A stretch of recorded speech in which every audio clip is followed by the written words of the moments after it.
shouldn't worry about the next couple of weeks, because guess what? We're going to spend time drawing pictures. That's what you're going to be doing in math class. You know, one of the first things you learned probably in first grade was sets. And you studied about sets, and that's what we're going to be looking at. Relationships between many, many sets. It's going to get complicated, and the tool we'll use or the tools are these animals' Venn diagrams. But let's look at the basics of sets. What is a set? A set can have any objects in it at all. It has to be, however, a well-defined collection of different, distinct objects. We call them the elements of the set. And they get picked out of the universe.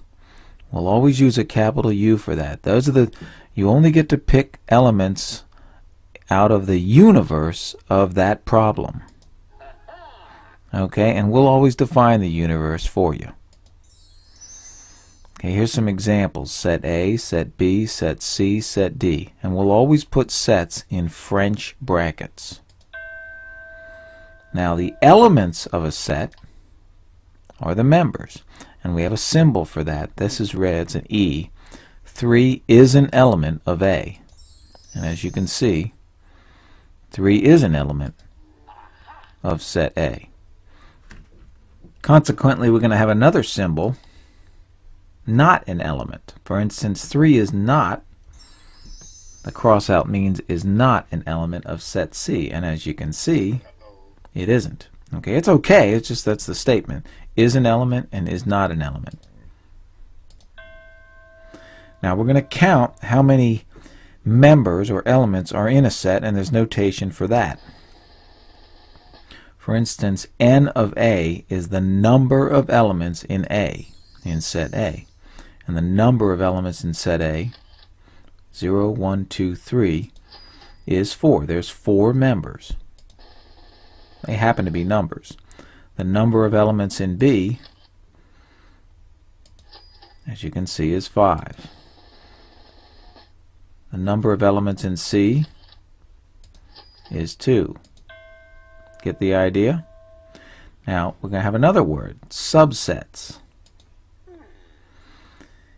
A set A is a, quote, subset of B if every element of A is also an element of B. Now, I try to remember that symbol, the fallen down U, as a C.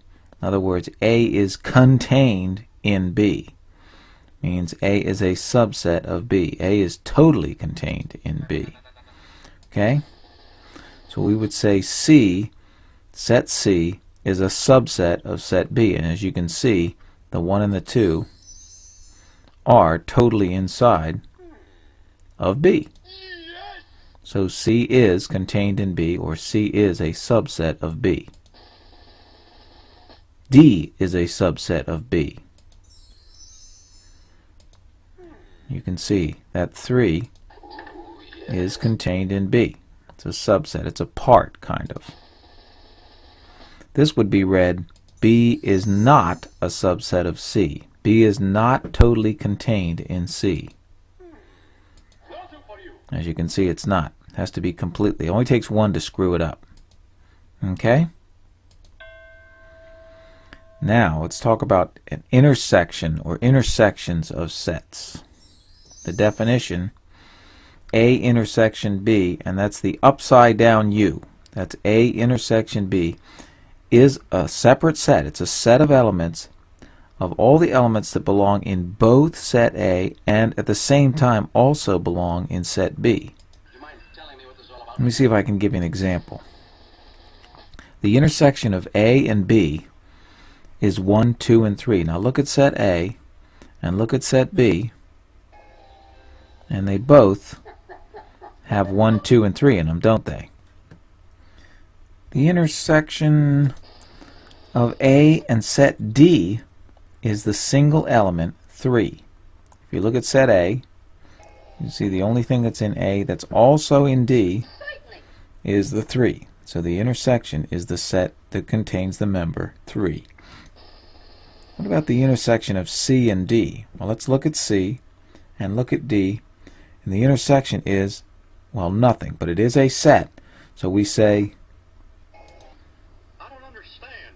well, all the members that are in set C and in D, and there aren't any members that are both in set C and set D. So we say the intersection is the empty set. Okay? Speaking of the empty set, what the heck is an empty set? An empty set is any set that has no elements. And there's a symbol for that. Okay? No elements. Now, I don't mean it has 0 in it, because 0 is something. Okay? It has no elements. The intersection of C and D is the empty set. There's something screwy around here. This is not the empty set because it's not empty. It has something in it. Okay? It has no members. Now then, boy, we'll see how much you learn. Well, if you know what the empty set is and you know what that little n stands for, what is the number of members in the empty set? You got the, it's kind of confusing, isn't it? The number of members is a number. Okay? Okay, now let's talk about probably the most difficult of all is unions. The union of A and B, read A union B, and written out AU, that's actually a U, B, is the set of elements that belong in either set A or in set B. They don't have to belong in both. They can belong in both, but either A or in B, and we never write anything twice. So for instance, A union B is going to be all the numbers in A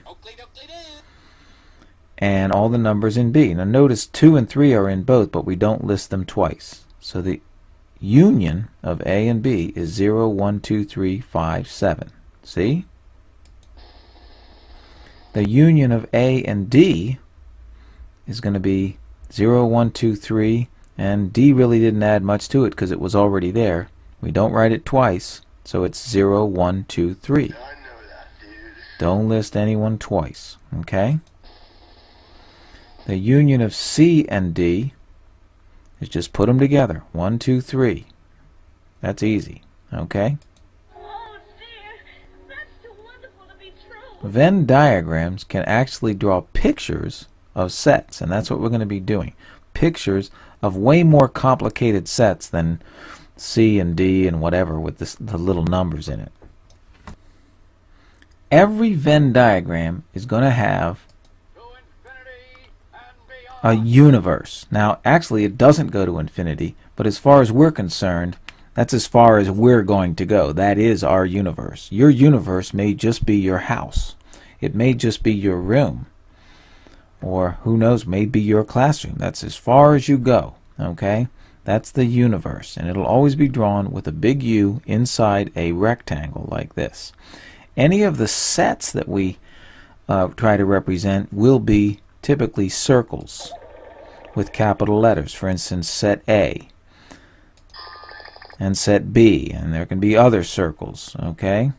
And they may touch, they may not touch, kind of a deal.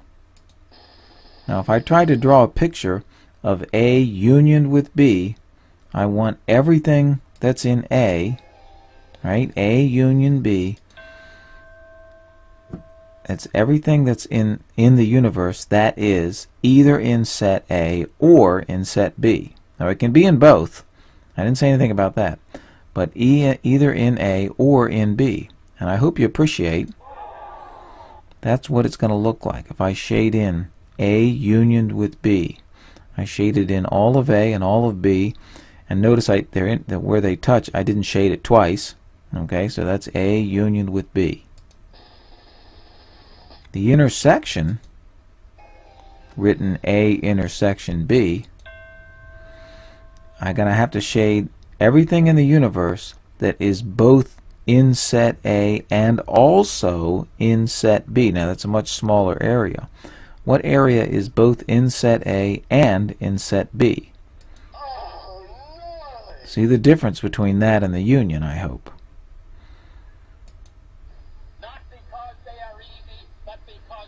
Now, when we get to the more difficult problems, we're going to want to involve some other concepts. For instance, a complement. A complement, written like this, A, and that little apostrophe kind of thing, is complement. It's going to be all members in the universe that are not in A. Everything but A is kind of what you're talking about here. Everything not contained in A. That's so easy. I should have thought of it, boy. Notice that I only get out as far as the universe. I don't color in the whole, out on your desk and out to the next person's desk and so forth. We only go as far as our universe. So that's a complement. Played it for her, you play it for me. Play it. Okay, well, do B complement, just so you get the idea. Okay, written B complement. Of course, that would be everything in the universe that is not contained in set B. Pretty simple. Just shade in everything, but don't shade in B. Okay? I'm trying to think, but nothing happens. Okay, now we'll put the two together and see what we would get. Now remember, in all of math, you do what's in parentheses first. So anyway, this would be read or written A union B, figure out what that is, and complement means draw everything else. So you gotta get in your mind, what's A union B? Do what's in parentheses, look at it, and don't shade it yet, A union B, and then fill in or shade in everything but that. You're shading in everything that is not contained in set A or set B, because set A or set B is the union of A and B. It should look like something like that. That is A union B complement. Everything but A union B. Get the idea? Why does this keep happening to me? Let's try A intersection B complement. How would we write that first of all? Yeah, just write A intersection B. Remember the intersection. I always remember the union is the U and the intersection is the other one. Okay? The upside down U. So figure out what the intersection would be and then do everything but the intersection.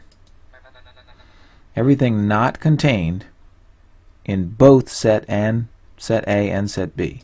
It's going to look like that. Remember where the intersection was and you wanted everything but that. Okay? It's going to get more complicated as we go on. And now something completely different. Let's talk about difference or subtracting sets. Just as I suspected. The difference, or we say B minus A, is the set of all the elements of set B that are not in set A. In other words, A takes a bite out of B, if you would. Show you what I mean. All the members of B that are not in A. See the bite it took? Those are all the parts of A. Okay? So that is B minus A. Then you'll come again. Let's do another one.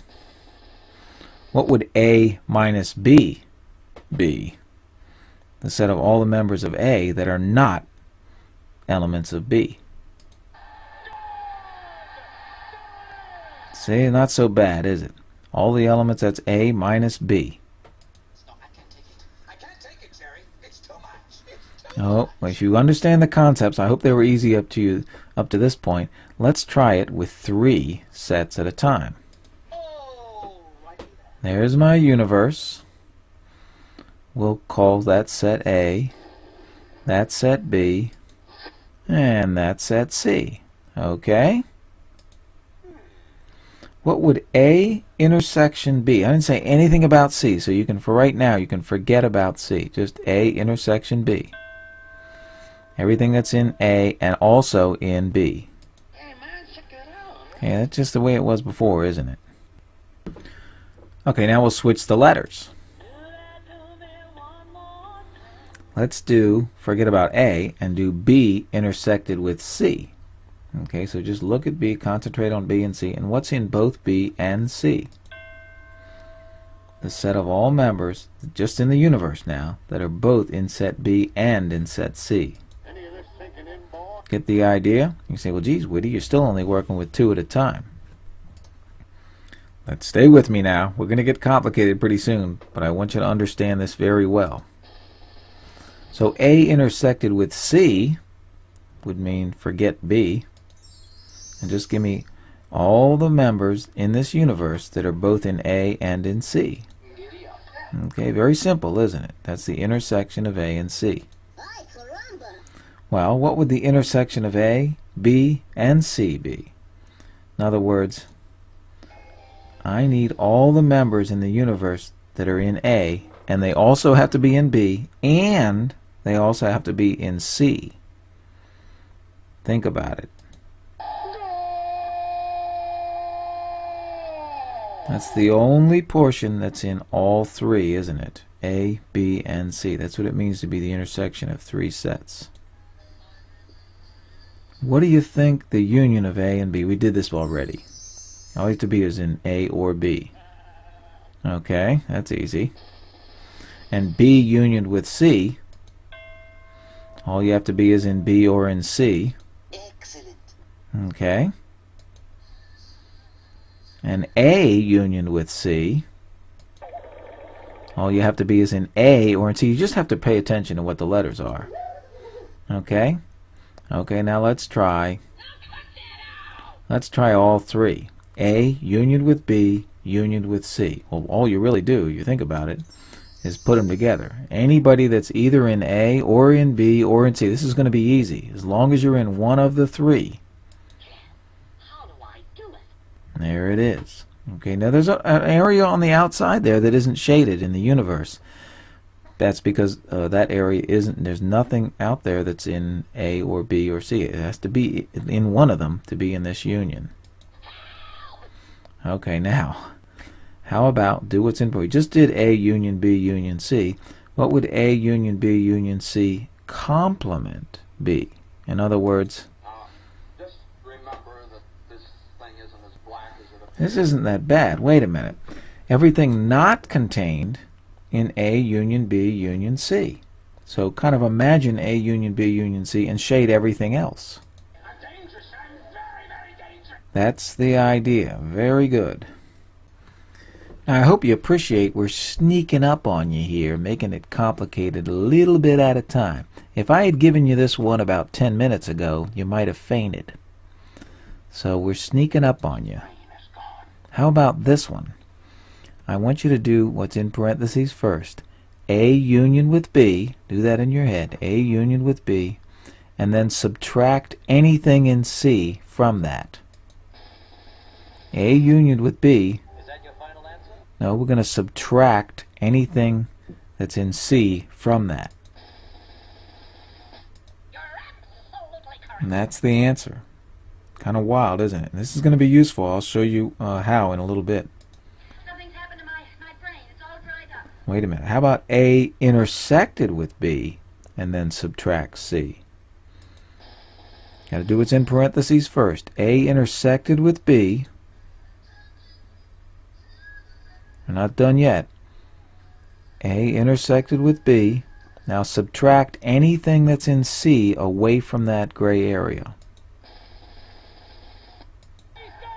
And that's the answer to the final answer. Okay? How about little fires, Scarecrow? Holy, go to war. I might take a couple pictures to do this, Billy. I want to show you some methods that you can use when it gets really complicated like this. Okay? I call this the check mark and shade method. Okay? See if you can see what I'm doing here. Certainly I'm going to do what's in parentheses first. A union with B. So let me check all the sections as if it's a paint by number for A union with B. That part, that part, that part, that part. I would have shaded all those parts for A union with B. Okay? Now let me work my way to the outside. All I've done now is A union with B.